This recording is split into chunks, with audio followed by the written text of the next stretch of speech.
आज Doubtnut app download करें।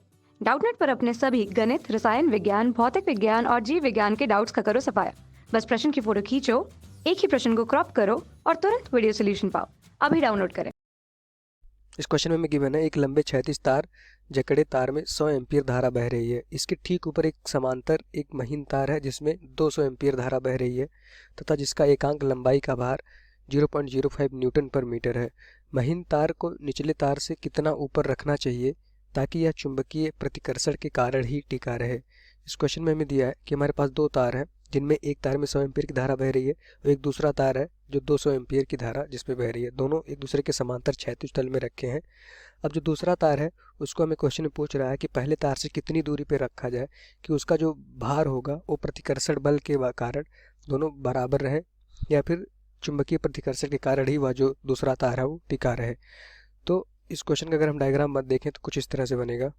तो इसमें हम देख पा रहे हैं हमारे पास दो तार है। एक तार में 100 एम्पीयर की धारा बह रही है, हमारा क्या है नीचे वाला तार है, इसमें क्या है 100 एम्पीयर की धारा बह रही है। हम कह देते हैं कि इसमें 100 एम्पीयर की धारा अभी इधर बह रही है। अब हमें पता है कि दोनों प्रतिकर्षण लगेंगे तो दोनों तारों में क्या होगा, विपरीत दिशा में धारा बहेगी तभी प्रतिकर्षण बल लगेगा। और एक में धारा किधर बह रही है, ये हमारा आई की वैल्यू 200 बह रही है। तो एक में क्या है हमारा तार जिसमें 100 एम्पीयर की धारा बह रही थी, दूसरा तार हमारा 200 एम्पीयर की धारा बह रही थी।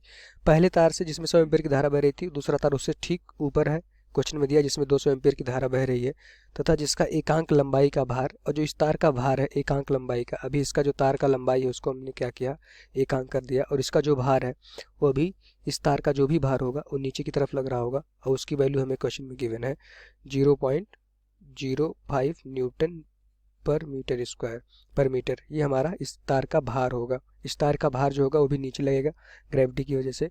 अब महीन तार को निचले तार से कितना ऊपर रखना चाहिए, निचला तार है, इससे जो ये महीन तार हमारा, ये हमारा क्या है, ये हमारा महीन तार है।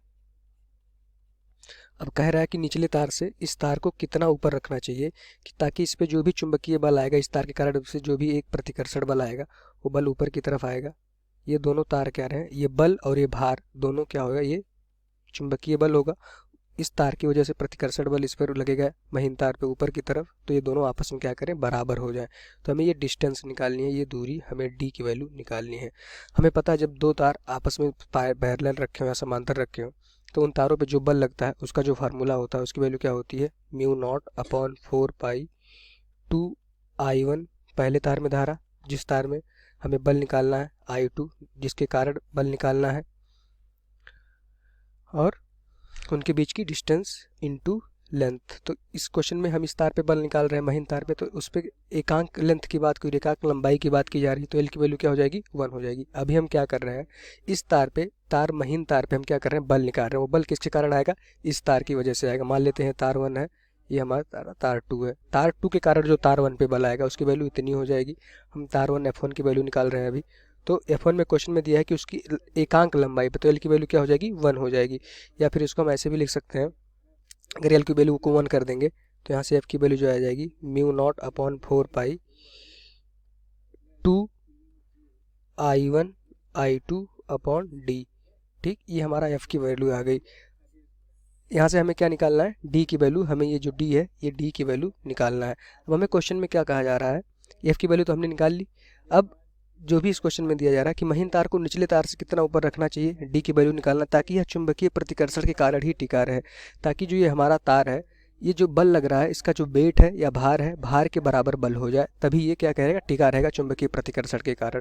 क्योंकि इस पे प्रतिकर्षण बल इस तार की वजह से बाहर की तरफ लगेगा और इसका वेट क्या होगा, इस तार का भार जो होगा नीचे की तरफ लगेगा। तो ये दोनों भी बल जो है आपस में क्या है अगर बराबर हो जाए तो ये हमारा तार क्या होगा, प्रतिकर्षण बल के कारण ही टिका रह जाएगा। तार इस मतलब क्षैतिज तल में टिका रहेगा, चूंकि ये क्या है दोनों बल आपस में बराबर हो जाएंगे। तो ये हमारा तार को टिकने की वजह से ये बल किसके बराबर होना चाहिए, W के बराबर हो जाएगा। तो हमारा जो तार है वो क्षैतिज तल में अपने आप या फिर प्रतिकर्षण बल के कारण टिका रह जाएगा। तो यहाँ से हम क्या करेंगे, दोनों को बराबर कर देंगे। W हमें क्वेश्चन में गिवन है तो यहाँ से हमारा D की वैल्यू आ जाएगी। सारी वैल्यू पुट करते हैं तो यहाँ से μ0/4π की वैल्यू होती है 10⁻⁻7।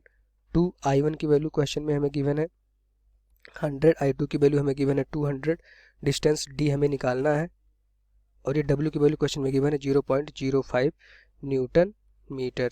तो यहाँ से हम अगर D की वैल्यू निकालेंगे तो यहाँ से D की वैल्यू क्या हो जाएगी 10⁻⁻7 into 2 into 100 into 200 divided by 0.05। हमने क्या किया, डी को इधर भेज दिया और 0.05 से इसको क्या किया, डिवाइड कर दिया। तो यहाँ से जो डी की वैल्यू आ जाएगी 0.08 मीटर, इसको सॉल्व करने के बाद आ जाएगी। इसको हम लिख सकते हैं 8 सेंटीमीटर। यही हमारा डी का आंसर हमसे क्वेश्चन में पूछा गया था कि डी वैल्यू बताइए जिससे वो तार क्या रहे, प्रतिकर्षण के कारण ही टिका रहे। अब जो ये एफ बल आएगा किसके कारण आएगा, इस तार में बहने वाली धारा के कारण आएगा, इन दोनों तारों में। तो एफ की वैल्यू का फार्मूला हमने देखा ये होगा। डिस्टेंस डी हमें निकालनी थी, डी क्या है, पहले तार से दूसरे तार के बीच की दूरी हमने निकाल ली। उसको क्या किया, क्वेश्चन में कहा जा रहा है कि प्रतिकर्षण बल के कारण ही टिका रहे, मतलब कि ये जो तार है हमारा, इन दोनों बल, इस पे दो बल लगने, उसका भार नीचे लग रहा है और एक चुंबकीय बल ऊपर प्रतिकर्षण बल लग रहा है। दोनों अगर आपस में बराबर हो जाएंगे तो ये क्या करेगा, तार हमारा टिका रहेगा क्षैतिज तल में। तो दोनों को हमने बराबर कर दिया, यहाँ से डी की वैल्यू निकाल ली है, हमसे पूछा गया था। तो हमारा आंसर क्या हो जाएगा, 0.08 मीटर या 8 सेंटीमीटर, यही हमारा आंसर होगा। कक्षा 6 से 12वीं से लेकर नीट, IIT, JEE वो एडवांस के लेवल तक 1 करोड़ से ज्यादा छात्रों का भरोसा। आज ही डाउनलोड करें डाउटनेट ऐप या व्हाट्सएप करें अपने सारे डाउट्स 8400 400 400 पर।